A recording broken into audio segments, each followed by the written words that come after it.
నారాయణ. ఓం అస్మద్గురుభ్యో నమః. కాశ్యపాన్వయ సంజాతం నారాయణ పదాశ్రితం శ్రీమన్నారాయణం వందే యతీశ్వర శ్రియాజుషం. ఆండాల్ దివ్య తిరువడిహలే శరణం. జై శ్రీమన్నారాయణ.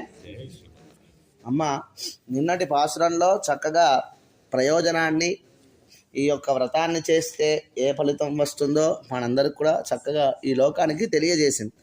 అయితే ఈరోజటి పాసురంలో చక్కగా వీళ్ళందరూ కూడా మార్గశీర్ష మాసంలో ఒక స్నానాన్ని ఆచరించాలనుకున్నారు కదా. ఆ స్నానం కోసము మాకు తీర్థరాజము కావాలంటే చక్కగా స్నానం ఆచరించడానికి వర్షాలు కావాలి అని చెప్పి ఆ పర్జన్య